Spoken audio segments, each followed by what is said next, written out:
Hello నమస్తే అందరికీ. నేను మీ Sravanthi. Welcome to curry meal channel. ఈరోజు నేను కరివేపాకు చికెన్ ఫ్రై ఎలా చేయాలో చూపించబోతున్నానండి. ఈ ఫ్రై అనేది చాలా బాగుంటుంది. అన్నంలోకి అయితే అదిరిపోతుంది. ముందుగా ఒక ప్యాన్ తీసుకొని కొంచెం ఆయిల్ వేసుకోండి. ఆయిల్ వేడయ్యాక ఒక 4 పచ్చిమిర్చి వేసుకోండి. 2 ఆనియన్స్ ఇలా సన్నగా కట్ చేసుకొని వేసుకోవాలి. ఆనియన్స్ కొంచెం క్రిస్పీ అయ్యే వరకు ఫ్రై చేసుకోండి. చూపించినంత కరివేపాకు వేసుకోండి. 2 టేబుల్ స్పూన్ల అల్లం వేసుకోవాలి. అల్లము పచ్చివాసన పోయే వరకు ఫ్రై చేసుకోండి. ఇప్పుడు 1 టీ స్పూన్ పసుపు వేసుకోవాలి. ఇలా ఫ్రై అయిన తర్వాత చికెన్ వేసుకోవాలండి. నేను ఇక్కడ 650 గ్రామ్స్ తీసుకున్నాను. ఒకసారి మొత్తం కలుపుకోండి.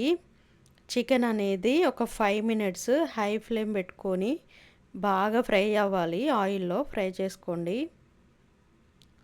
తర్వాత మూత పెట్టుకొని ఒక 18 మినిట్స్ లో ఫ్లేమ్లో మాత్రమే కుక్ చేసుకోవాలి. 18 మినిట్స్లో చికెన్ మొత్తం కుక్ అవుతుందండి. ఇప్పుడు ఒకసారి కలుపుకొని 2 స్పూన్ల వరకు కారం వేసుకోవాలి. 1 టీ స్పూను గరం మసాలా వేసుకోవాలి. 2 టీ స్పూన్లు కొరియాండర్ పౌడర్ వేసుకోవాలి.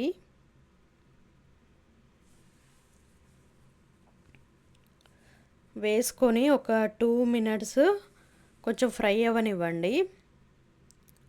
ఇప్పుడు సాల్ట్ వేసుకోవాలి. సాల్ట్ మీరు టేస్ట్ని బట్టి వేసుకోండి.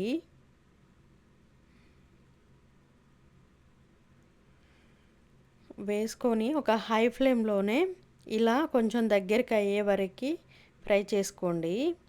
ఇప్పుడు కొంచెం కొత్తిమీర వేసుకోండి.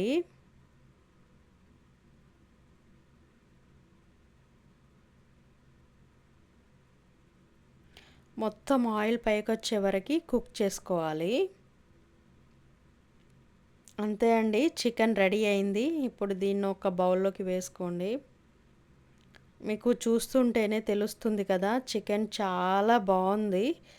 వేడన్నంలో మాత్రము చాలా చాలా టేస్టీగా ఉంటుంది. సో మీరు తప్పకుండా ఈ రెసిపీ ట్రై చేసి చూడండి. Thanks for watching.